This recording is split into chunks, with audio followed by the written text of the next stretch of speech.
అందరికీ నమస్కారం.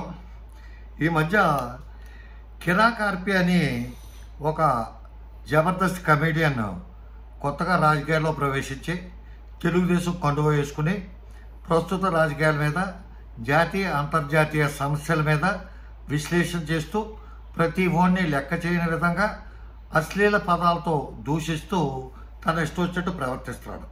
కాకపోతే అతను ఏంటంటే మెగా ఫ్యామిలీని అడ్డు పెట్టుకుని చిరంజీవి గారిని, పవన్ కళ్యాణ్ని అడ్డు పెట్టుకుని ఓ పక్కన అల్లు అర్జున్ తిడుతూ ఓ పక్కన వీళ్ళ పొగుడుతూ జనసేన కార్యకర్తల్ని, ఈ మెగా ఫ్యామిలీకి సంబంధించిన అభిమానుల్ని తన మాటలతో తనకు అండగా ఉంటారని చెప్పి భావిస్తూ ఇతను చేసే వ్యవహార శైలి చిరంజీవి అభిమానులు, పవన్ కళ్యాణ్ అభిమానులు, అదేవిధంగా అల్లు అర్జున్ అభిమానులు ఒకసారి గమనించండి. ఎందుకంటే ఈడు చిన్న ఇంటి మోసాలు లెక్క పెట్టి బాపుతాయి. జబర్దస్త్ అనే కార్యక్రమంలో పనిచేసినంతకాలం పనిచేసి తిండి లేని పరిస్థితుల్లో అక్కడ చేరి అక్కడ మల్లెమాల లాంటి మహావృక్షం లాంటి ఒక పెద్ద సంస్థ ఈయన్ని పెంచి పోషిస్తే బయటకు వచ్చాక వాళ్ళు తిండి పెట్టలేదు, వాళ్ళు పెట్టి అన్నం బాగోలేదు, కుళ్ళిపోయింది పెట్టారు, నిలవద పెట్టారు అని ఇష్టం వచ్చినట్టు ఆ సంస్థ గురించి తప్పుడు ప్రలాపనంతా పేలాడు.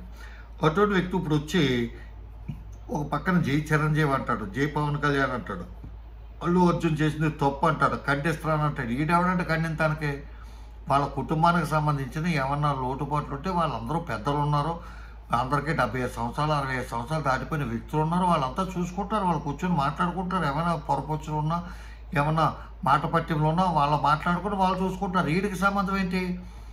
అట్లాగే వీడిని మీరంతా కూడా ఈ మెగా ఫ్యామిలీకి సంబంధించిన అబ్బాయిలంతా గమనించవలసింది ఏంటంటే, ఈ కిరాక్ ఆర్పి అని కూడా వేసుకుని మెల్లో వేసుకుని కండువా తెలుగుదేశం కండువా వీడు చిచ్చు పెట్టేది మెగా ఫ్యామిలీకి.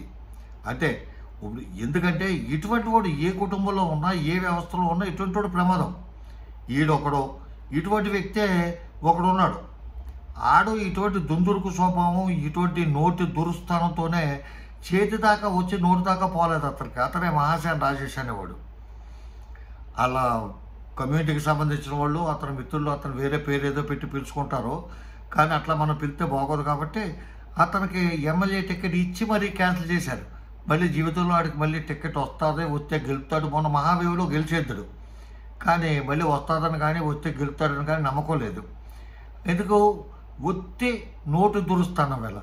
అదేవిధంగా ఇతను కూడా భవిష్యత్తులో ఇతనికి మెగా ఫ్యామిలీ కానీ, చిరంజీవి కానీ, లేకపోతే నాగబాబు కానీ, పవన్ కళ్యాణ్ కానీ వీళ్ళు ఎవరైనా అండదండగా ఉంటారో, అల్లు అర్జున్ ఫ్యాన్స్ ఎవరన్నా కొడతానికి వచ్చినా తిడతానికి వచ్చినా అని చెప్పి అనుకుంటాడేమో, కానీ వాళ్ళు ఎప్పుడూ ఒకటే.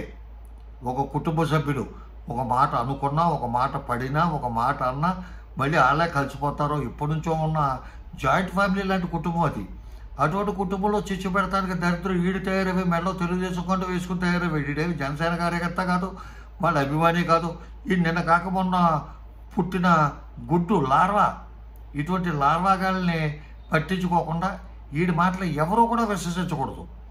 తెలుగుదేశం పార్టీ వాళ్ళు కానీ, జనసేన పార్టీ వాళ్ళు కానీ, చిరంజీవి ఫ్యాన్స్ కానీ, పవన్ కళ్యాణ్ ఫ్యాన్స్ కానీ, అల్లు అర్జున్ ఫ్యాన్స్ కానీ వీడు మంచి మాట్లాడినా చెడు మాట్లాడినా అసలు పట్టించుకోవద్దని చెప్పి చెప్తూ, ఇటువంటి కొంపలు కాల్చే వాళ్ళని, కొంపలు కూల్చే కిరాక్ ఆర్పి లాంటి వాళ్ళ వల్ల నిండు కుటుంబాలు పాడైపోతాయి, ఫ్యాన్స్ కొట్టుకు చచ్చిపోతారు.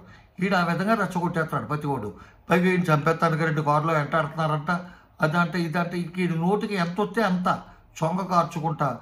వీడు బయట అద్దాల షాపులోకి వీడు రానివ్వరు. ఎందుకు? వీడి షాపులోకి వెళ్తే అద్దాలన్నీ పగిలిపోతాయి. వీడు ముఖం కానీ అద్దంలో చూసుకుంటే అద్దం పగిలిపోద్దంట. అంత అలాగుంటుంది వీడి ముఖం. వీడి ముఖంలో ఏలు పెట్టి ఇది కన్ను అని చూపిద్దాను కానీ తెలియదు, ఇది ముక్కు అని చూపిద్దాను కానీ తెలియదు. అలికేస్తుంటే ఎదవ మొక్క వేసుకుని వీడు అందరికీ పేర్లు పెడతాం, అందరినీ కామెంట్ చేస్తాం. ఆడెంత ఈడెంత, అసలు ఈడెంత భూమికి జనాభా ఎత్తుడు ఉంటాడు వీడు. మళ్ళీ అంటే మరి వ్యక్తిత్వాన్ని అన్నారు, ఫిజికల్ అన్నారు, అదన్నారు ఇదన్నారు అని ఎడుతాడు. కానీ ఈడు యొక్క అశ్వముఖుడు, గార్ధాప ముఖుడు. అందుకని చెప్పి వీడు ముఖం చూస్తేనే గాడిద ముఖంలో ఉంటుంది కాబట్టి నవ్వు వచ్చింది తప్ప వీడు పెద్ద నటుడా, పెద్ద హాస్య నటుడా? ఏదో దేవుడి దయ వల్ల ఆ మల్లెమాల సంస్థ వీడికి ఒక దారి చూపితే వచ్చి దాన్ని తన్నాడు. ఇప్పుడు వచ్చి బయట ఏళ్ళకి చిచ్చులు పెట్టేస్తాడు. కాబట్టి వీళ్ళంతా కూడా జాగ్రత్తగా, వీడితో చాలా ప్రమాదకరమైన వ్యక్తి, మీలో మీకు చిచ్చులు పెట్టేసే వ్యక్తి, ఈరోజు చిరంజీవి గారి పుట్టినరోజు, ఈ సందర్భంగా ఈ విషయం తెలియజేద్దామని చెప్పి, ఎందుకంటే ఆడే చెప్పాడు ఎక్కడో ఏదో ఫంక్షన్లో చిరంజీవి గారి కట్అవుట్ చూస్తే నాకు శక్తి వచ్చేసింది, అది వచ్చేసింది, ఇది వచ్చేది. నీకు శక్తి అంటూ రావాలంటే చంద్రబాబు నాయుడు చూస్తే రావాలి శక్తి, నీకు లోకేష్ని చూస్తే రావాలి, అయితే నువ్వు మెడలో వేసుకున్న పసుపు కండువాన్ని చూస్తే రావాలి. కానీ చిరంజీవిని చూసి పవన్ కళ్యాణ్ చూసి ఎందుకు నీకు శక్తి వచ్చేస్తుందిరా అంటే అల్లు అర్జున్ తిడతామని చెప్పా. ఇటువంటి తప్పుడు ప్రలాపన, తప్పుడు పనులు చేసే వ్యక్తులు ఎక్కడైనా ప్రమాదమే. ఎందుకంటే ఈ జన సైనికులు కానీ, లేకపోతే పవన్ కళ్యాణ్ అభిమానులు కానీ, చిరంజీవి అభిమానులు కానీ తెలియదని కాదు, వీళ్ళని నెత్తెక్కించుకున్నాను చెప్పు నెత్తెక్కించుకుంటారు, పాడేస్తే కింద పాడేస్తారు. వీళ్ళ విషయం తెలుసు, అది ఆడొక్కడికే తెలియదు.